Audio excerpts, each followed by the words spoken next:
Ladies and gentlemen, my name is Mats Malm. I'm the permanent secretary of the Swedish Academy. I'm very happy to be able to introduce to you the Nobel Prize in Literature lecture of the laureate of 2021, Abdulrazak Gurnah. He was awarded the Nobel Prize for his uncompromising and compassionate penetration of the effects of colonialism and the fate of the refugee in the gulf between cultures and continents. One aspect of this motivation and of this remarkable author is displacement, closely connected to distance.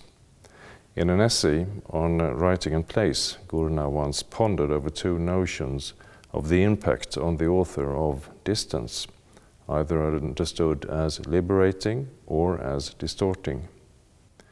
As always preferring nuance before simplification, he would not settle for either of these views, but made them starting points for deliberation on, not least, loss.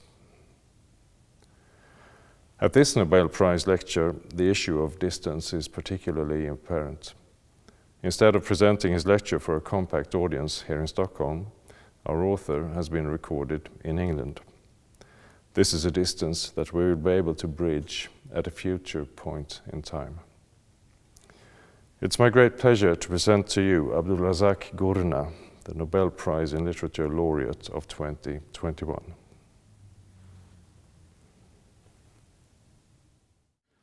Writing has always been a pleasure. Even as a boy at school, I looked forward to the class set aside for writing a story or whatever our teachers thought would interest us more than to any other class on the timetable. Then everyone would fall silent, leaning over their desks to retrieve something worth reporting from memory and imagination. In these youthful efforts, there was no desire to say something in particular, to recall a memorable experience, or to express a strongly held opinion, or to air a grievance. Nor did these efforts require any other reader than the teacher, who prompted them as an exercise in improving our discursive skills. I wrote because I was instructed to write, and because I found such pleasure in the exercise. Years later, when I was myself a school teacher, I was to have this experience in reverse, when I would sit in a silent classroom while the pupils bent over their work. It reminded me of a poem by D.H. Lawrence, which I will now quote a few lines from The Best of School. As I sit on the shores of the class, alone, watch the boys in their summer blouses as they write, their round heads busily bowed.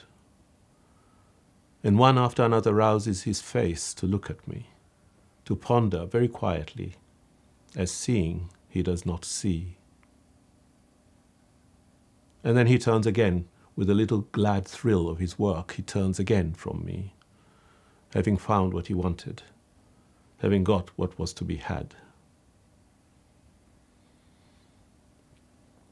The writing class I was speaking of, and which this poem recalls, was not writing as it would come to seem later. It was not driven, directed, worked over, reorganized endlessly. In these youthful efforts, I wrote in a straight line, so to speak, without much hesitation or correction, with such innocence. I also read with a kind of abandon, similarly without any direction. And I did not know at the time how closely connected these activities were. Sometimes, when it was not necessary to wake up early for school, I read so late into the night that my father, who was something of an insomniac himself, was forced to come to my room and order me to switch off the light. You could not say to him, even if you dared, that he was still awake. Why should you not be? Because that was not how you spoke to your father. In any case, he did his insomnia in the dark, with the light switched off, so as not to disturb my mother. So the instruction to switch off the light would still have stood. The writing and reading that came later was orderly compared to the haphazard experience of youth. But it never ceased to be a pleasure, and was hardly ever a struggle.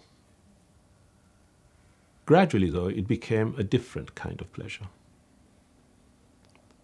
I did not realize this fully until I went to live in England.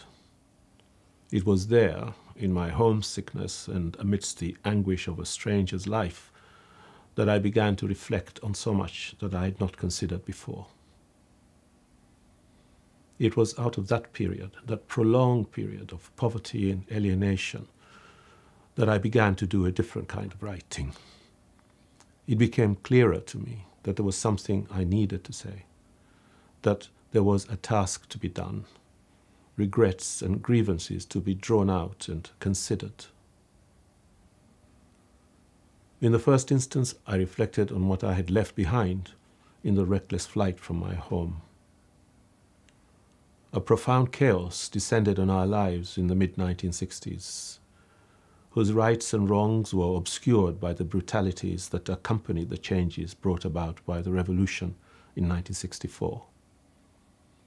Detentions, executions, expulsions, and endless small and large indignities and oppressions. In the midst of these events, and with the mind of an adolescent, it was impossible to think clearly about the historical and future implications of what was happening. It was only in the early years that I lived in England that I was able to reflect on such issues, to dwell on the ugliness of what we were capable of inflicting on each other, to revisit the lies and delusions with which we had comforted ourselves. Our histories were partial, silent about many cruelties. Our politics was racialized and led directly to the persecutions that followed the revolution, when fathers were slaughtered in front of their children and daughters were assaulted in front of their mothers.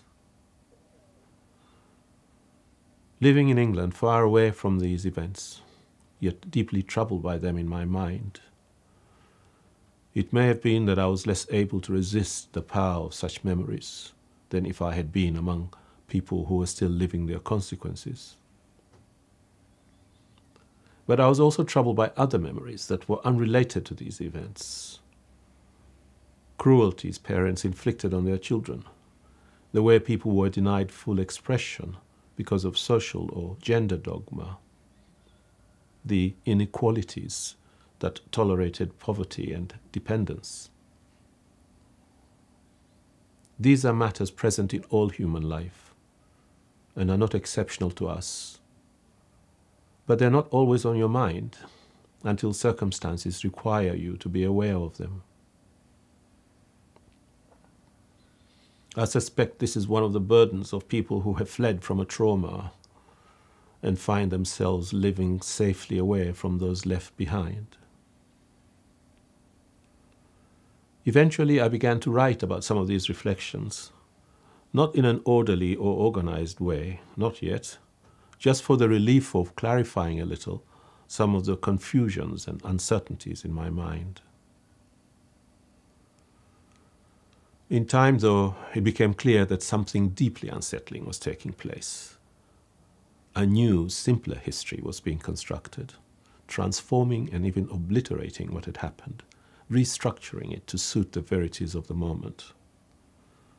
This new and simpler history was not only the inevitable work of the victors, who are always at liberty to construct a narrative of their choice, but it also suited commentators and scholars and even writers who had no real interest in us, or were viewing us through a frame that agreed with their view of the world, and who required a familiar narrative of racial emancipation and progress. It became necessary then to refuse such a history, one that disregarded the material objects that testify to an earlier time, the buildings, the achievements, and the tendernesses that had made life possible. Many years later, I walked through the streets of the town I grew up in and saw the degradation of things and places and people who live on, grizzled and toothless and in fear of losing the memory of the past. it became necessary to make an effort to preserve that memory, to write about what was there, to retrieve the moments and the stories people lived by and through which they understood themselves. It was necessary to write of the persecutions and cruelties which the self-congratulations of our rulers sought to wipe from our memory. There was also another understanding of history necessary to address, one that became clearer to me when I lived closer to its source in England, clearer than it had been while I was going through my colonized education in Zanzibar. We were, those of our generation, children of colonialism in a way that our parents were not, and nor were those who came after us, or at least not in the same way. By that, I don't mean that we were alienated from the things our parents valued, or that those who came after us were liberated from colonial influence. I mean that we grew up and were educated in that period of high imperial confidence, at least in our parts of the world, when domination disguised its real self in euphemisms, and we agreed to the subterfuge. I refer to the period before decolonization campaigns across the region hit their stride and drew our attention to the depredations of colonial rule. Those who came after us had their post-colonial disappointments and their own self-delusions to comfort them, and perhaps did not see clearly or in great enough depth the way in which the colonial encounter had transformed our lives, that our corruptions and misrule were in some measure also part of that colonial legacy. Some of these matters became clearer to me in England, not because I encountered people who clarified them to me in conversation or in the classroom, but because I gained a better understanding of how someone like me figured in some of their stories of themselves, both in their writing and in casual discourse, in the hilarity that greeted racist jokes on the TV and elsewhere, in the unforced hostility I met in everyday encounters, in shops, in offices, on the bus. I could not do anything about that reception, but just as I learned to read with greater understanding, so a desire grew to write in refusal of the self-assured summaries of people who despised and belittled us. But writing cannot be just about battling and polemics, however invigorating and comforting that can be. Writing is not about one thing, not about this issue or that, or this concern or another. And since its concern is human life in one way or another, sooner or later cruelty and love and weakness become its subjects. I believe that writing also has to show what can be otherwise, what it is that the hard, domineering eye cannot see, what makes people apparently small in stature feel assured in themselves, regardless of the disdain of others. So I found it necessary to write about that as well, and to do so truthfully, so that both the ugliness and the virtue come through, and the human being appears out of the simplification and stereotype. When that works, a kind of beauty comes out of it. And that way of looking makes room for frailty and weakness, for tenderness amid cruelty, and for a capacity for kindness in unlooked-for sources. It is for these reasons that writing has been for me a worthwhile and absorbing part of my life. There are other parts, of course, but they are not our concern on this occasion. A little miraculously, that youthful pleasure in writing that I spoke of at the beginning is still there after all the decades. Let me end by expressing my deepest gratitude to the Swedish Academy for bestowing this great honor on me and on my work. I am very grateful.